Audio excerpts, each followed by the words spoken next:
Hello, my name is Eric Vaughn, and I am the Executive Director of Douglas County CASA. We are so lucky to be recruiting new volunteers right now, and you are probably watching this video because you've seen or been asked to watch it and are interested in volunteering as a court-appointed special advocate.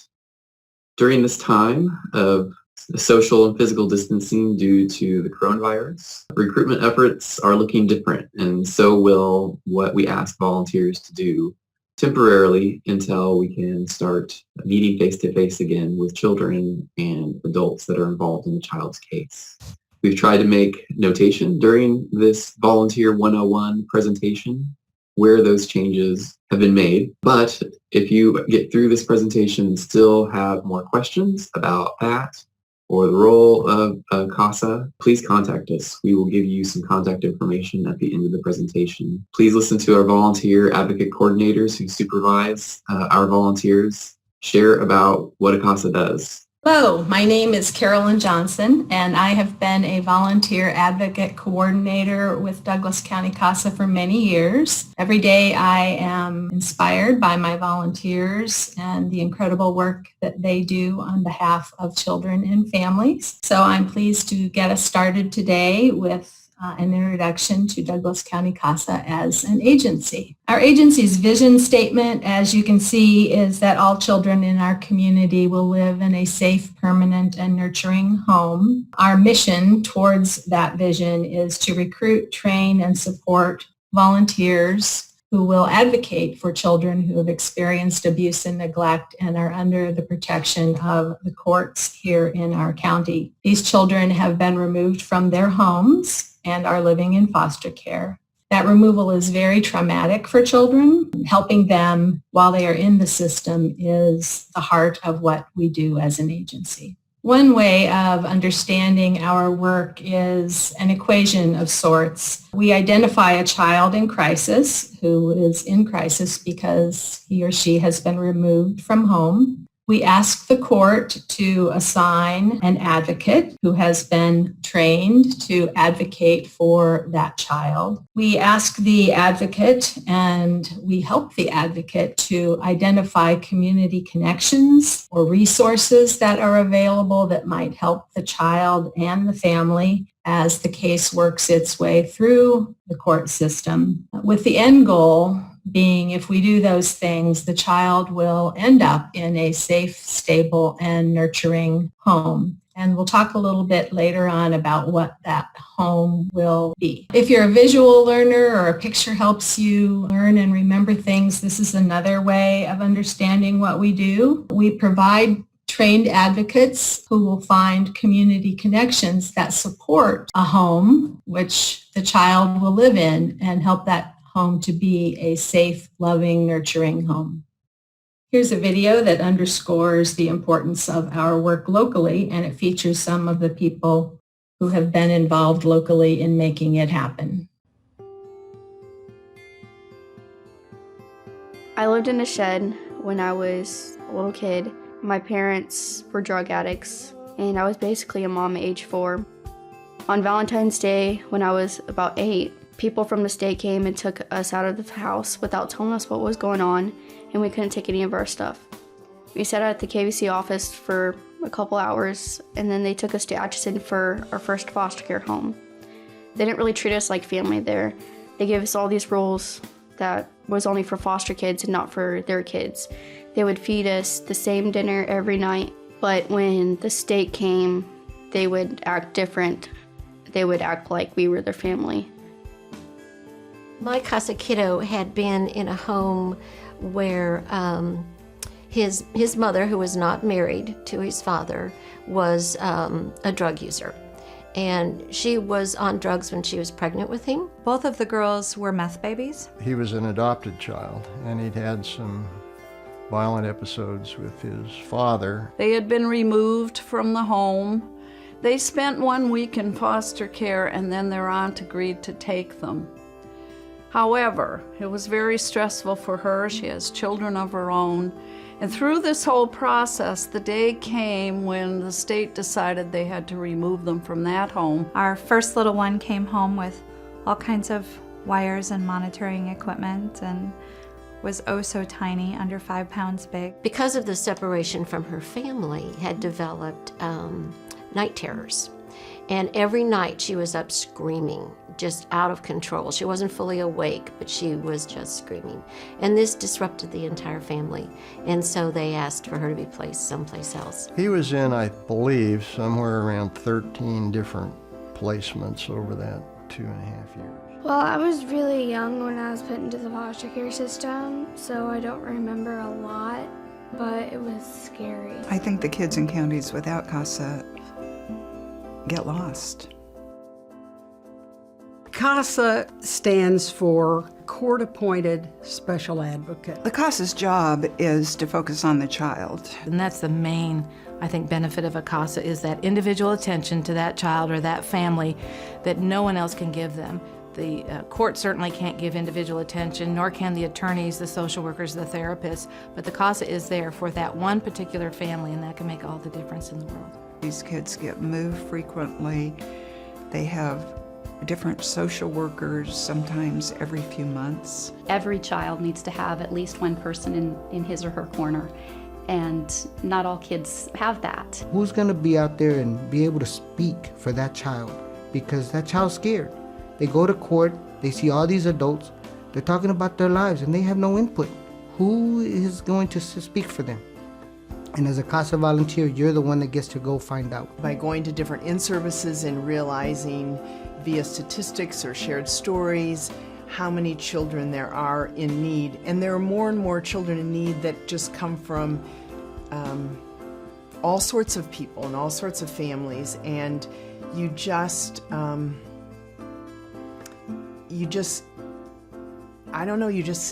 seize the day and keep at it. Well, I thought maybe it would be nice if I had a boy from about 7 to 10 years old, but I ended up with 3 young girls, ages 1, 2, and 4. As part of my court report, I was able to work with my 10-year-old CASA child to fill out what his wishes were on a worksheet.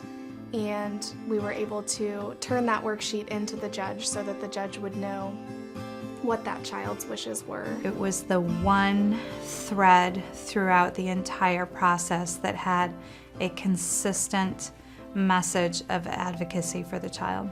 Well, the instant rewards are the smiles on their faces. The long-term rewards are knowing that you've made a difference in that child's life. Our kids need heroes.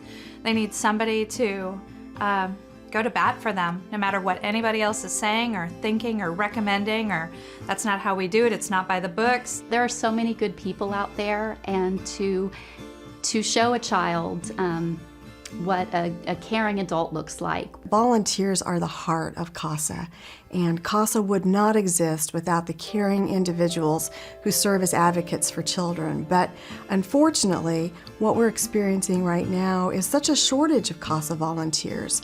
We need more caring individuals from the community to step up and be a champion for a child. If I could tell my CASA one thing today, it would be that I love her and I'm grateful for her, and I don't know what I would do without her.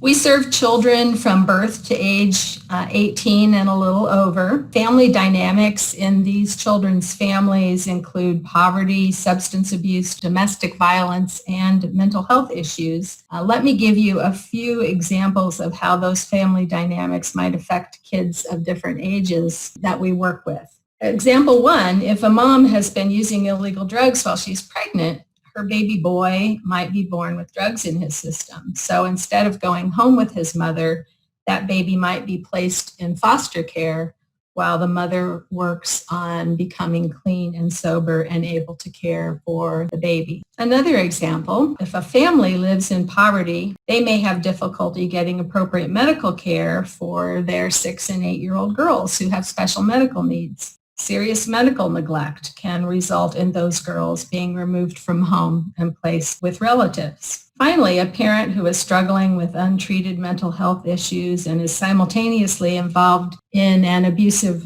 romantic relationship might have adolescent children in a household, and those children might witness domestic violence. And they might also be at risk for physical violence themselves if they try to intervene. Those children also can be removed and placed in foster care. Those are just 3 examples of the kinds of cases and kids that come into our agency. The family dynamics that we see, poverty, substance abuse, domestic violence, and mental health, result in high ACE scores for the children that we serve. On average, a little over 6 on a 10-point scale. At a score of 4, there's already risk for social and emotional problems, including suicide and health problems later in life. The higher a child's ACE score, the greater the risk for very serious health problems that are the leading causes of death. The positive impact of a caring adult like a CASA volunteer can extend beyond just the time that the child is in foster care. In 2019, our agency served 175 children. As you can see in this pie chart, elementary school age children are the largest percentage of the children we served last year. 72 kids, or 41%. We have no age ranges at 0. We truly serve all ages of children at our agency.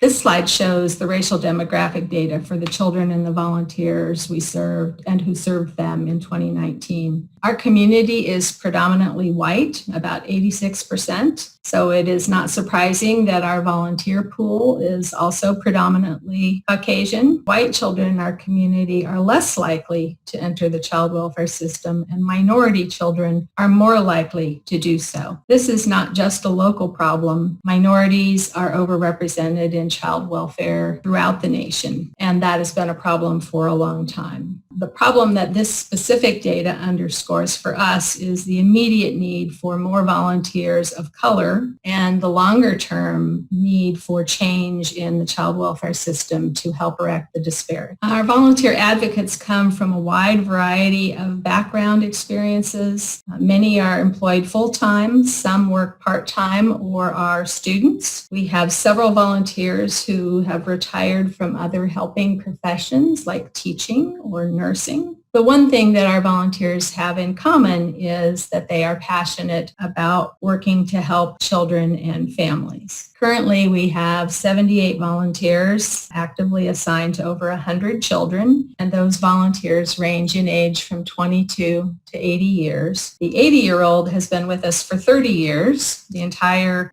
duration of our agency, and has worked with 16 children during that time. Home in child welfare means 3 different things. One thing it can mean, and this is often the happiest of outcomes, is that the child is able to be reunified with his or her family of origin. That would be the traditional meaning of home, that the child goes home to his or her initial home. Another very happy outcome in our work is adoption by either family member or by a foster family who has had the child during the case. And that is a new home that will be safe and nurturing, also a great outcome for kids. The last meaning of home is the most difficult category. We have kids who age out of the system. In other words, the home that they are going to have is going to be the home that they create as an adult, instead of having a home that is created by someone else who cares for them. It can be a very hard thing to age out of the system as an adult, and you can imagine that those youth who do so are at risk for a hard go early on. A CASA volunteer can be especially important for kids who are going to age out of the system. Cases in our courts stay open for longer than they used to, and the time period varies depending on the age of the child and the difficulty of the family dynamics that are involved in the case. The average case right now is a little under 3 years. Our hope is that our CASA volunteers, once assigned to a child and a case, stay with that case until it is closed by the court. That's a substantial commitment in terms of time. but the relationships that come out of that commitment are truly rewarding for the volunteer and also for the child. Our agency receives really great support from individuals and businesses in our community. We receive in-kind donations that allow us to provide a backpack or a diaper bag for newly assigned volunteers to take on their first visit to meet the child that they are assigned to. It's a great icebreaker and allows the child to have something of their own, a blanket, a stuffed animal, a book, some toiletries that might have been left behind when they were removed. Community volunteers also provide birthday and holiday gifts for our kids, and we have grant funds that allow us to meet other child needs, including shoes, clothing, school supplies, summer camps, and other fun activities.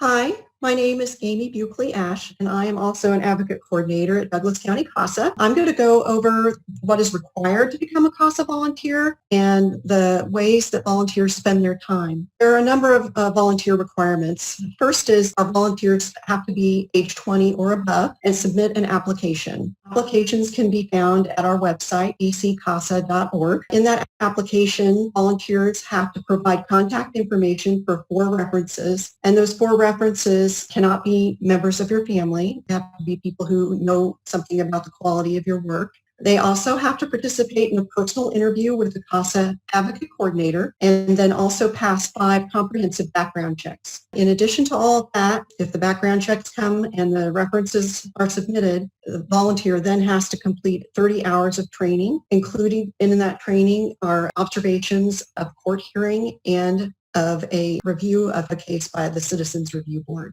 Just to reiterate what Carolyn said, CASA volunteers are appointed by the court and charged with the job of advocating for the child's best interests. In order to do that, they need to spend time with the child and do some investigation as far as the child's circumstances. That means talking to everyone who's involved in the child's case. That includes case managers, teachers, therapists, foster parents, even biological parents. They monitor the services that are provided to the child and to the family. And at periodic points in the case, they take all that information that they have collected and organize it into monthly reports that they give to their supervisors. And then also at various points in the case, they make written reports for court hearings. Idea is that CASA volunteers stay with the case until it is closed by the court. Obviously, that depends on when CASA volunteer is appointed to a case. Sometimes that happens as a child is coming into the system. Other times it may be that a case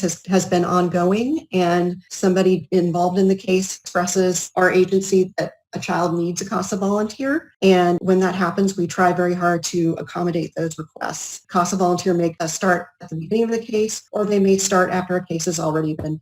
Being a CASA volunteer requires a certain number of skills, probably more skills than the typical, volunteer experience. One of the things that our volunteers need to have is effective communication skills, because it will require them to work with a lot of different people involved in a case. This also includes not just verbal communication, but communication in terms of writing reports, writing emails, also including texting. That's a major way that kids these days communicate with volunteers. They also need to have a little awareness and sensitivity, because Carolyn mentioned earlier in this presentation, there is an overrepresentation of minority children in the child welfare system. So it is often the case that volunteers who are assigned to children of color may not be of the same race or culture. Obviously, compassion is a necessity. These children are often going through a very hard time, especially in the beginning. And we hope that our volunteers will be objective as they gather their information about a case, try to figure out what is in the child's best interest. There are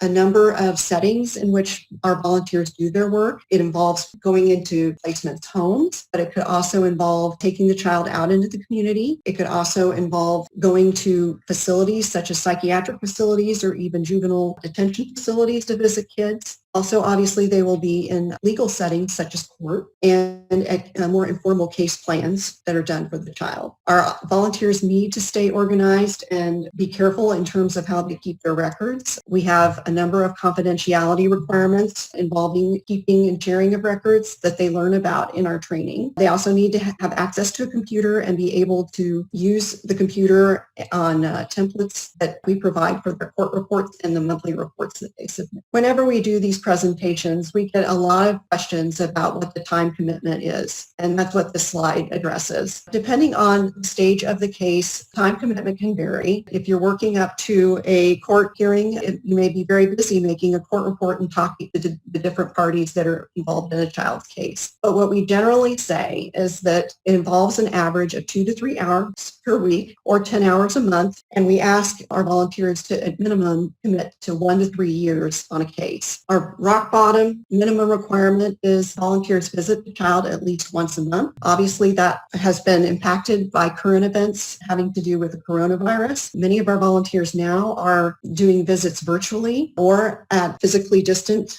manner. They also facilitate communication via email or phone calls or texts with the child and with other parties involved in the case, such as social workers and foster parents. They also have periodic contact with other case professionals that are involved, such as I mentioned before, therapists, teachers, and people like that that help support the child. Every month, our volunteers are required to submit monthly reports to their advocate coordinators. Nobody sees those reports except for the advocate coordinator. It's basically our volunteers check in with us on a monthly basis as to what's going on in their case. The commitments of a CASA volunteer also involve attending case meetings, which are held every 6 months, can be held more often than that if case plans change, but our volunteers always have plenty of notice about that. They also have to submit court reports periodically throughout the year. Again, those will, for the most part, volunteers will have plenty of notice about when those court hearings are going to occur and prepare those. Our volunteers are also required to do 6 hours of annual in-service training. We try to make in-service credit easy to do. Our website includes a tab that's dedicated to in-services. Volunteers can attend workshops. They can also pull up webinars that are on our site, read books, all kinds of community events that can qualify. We try to make it easy and interesting for our volunteers to earn their in-service credit. A lot of people also ask how we match children to their volunteers. We consider a lot of different things, but the main ones are listed here. Whatever the advocates or the volunteers' preferences are a big consideration. Most people have preferences as far as age or gender of the child. Whether they'll take a sibling group or prefer to just work one-on-one with the child is also considered. And these are things that we ask potential volunteers about when we interview them. And then again, after they've been through training, because sometimes after they've been through the training, preferences about these things change. We also ask potential volunteers what their preferred distance of driving is. What is not known generally among the community is that many kids who are in the Douglas County child welfare system are not placed in Douglas County. Professionals try to place children in surrounding areas of Douglas County, but then that requires our volunteers to drive and sometimes very long distances to see their kids. So a volunteer's preference about the amount of driving that they have to do to visit a child is taken into consideration when we make assignments. Kind of along with that, what the volunteers' time availability is. As Carolyn mentioned earlier, we see volunteers from all walks of life. Some people are retired and have more time. Some people are working. Some people are stay-at-home parents. So we take into consideration the many things that our volunteers may also be involved in when we're making an assignment to a child. We also consider any special skills that a volunteer may have. That may include, if they are a teacher perhaps, they might be able to be especially helpful to a child who has a learning disability. We also, if a volunteer is proficient in a foreign language like Spanish and we have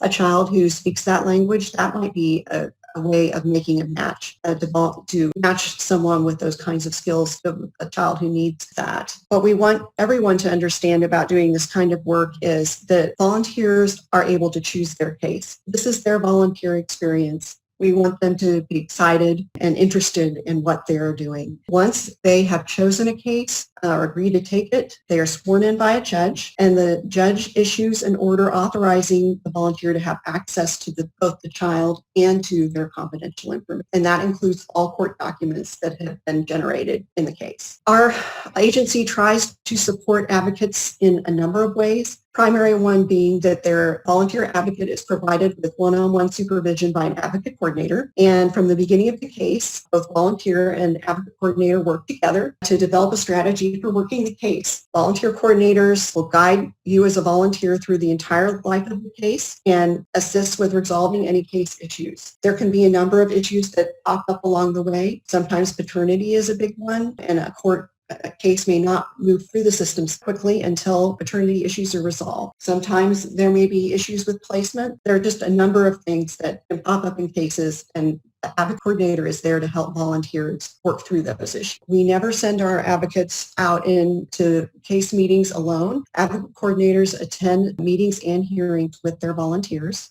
Our coordinators also can assist volunteers with outings for children. This may be the case if a child has challenging behaviors and a volunteer is just needing assistance with that. It can also happen if a volunteer is assigned to a sibling group and just may need an extra pair of hands to wrangle children out in the community. A major way that volunteer coordinators help our volunteers is through monthly court reports. It is usually a partnership in terms of writing these and getting them submitted to the court. If volunteers have difficulty coming up with ideas for things to do with their kids, one of the things that we provide is a space for them to bring their children to the CASA office. We have a playroom at the office and a kitchen available to do things like make cookies, make homemade Play-Doh. We have toys, there are videos. We have a lot of resources available for our volunteers to use with children or to use with children at the office. Some people also ask us, why are CASA volunteers needed? Well, there are a number of reasons. If you watch the news, you may have seen stories about the fact the number of kids in foster care in Kansas have grown. In our particular county, we have the 5th largest child welfare population in the state. At the moment, we do not have enough volunteers to serve all the children that are in the local child welfare system. Right now, we have 55 children on the waiting list who could use a CASA volunteer, but we are unable to provide them with one. Most of these children have experienced trauma just from the removal from their homes, in addition to the abuse or neglect that they have suffered. They lose important connections with the people who are involved in their lives, such as teachers, friends. They also lose their belongings, and sometimes they're moved frequently in changing placements where they live. A CASA volunteer is a constant in the child's life throughout all those changes that can happen in a case. So thank you to Amy and to Carolyn for sharing all of that information about what it means to be a CASA volunteer. We hope that this information has given you better details about what it means to be a volunteer and that you're excited about taking the next step and even applying to be a CASA. If you are, please reach out to us using the contact information that you see on the screen. We can answer your questions by phone or by email. You can also check us out on our website. So thank you for taking time to learn more about what it means to be a CASA, a court-appointed special advocate. And whether you take the next step of applying to be a volunteer or not, we hope you learned more about what it means and are able to share that information with other people about the important work that we do to support the most vulnerable children in Douglas County. Thank you for your time.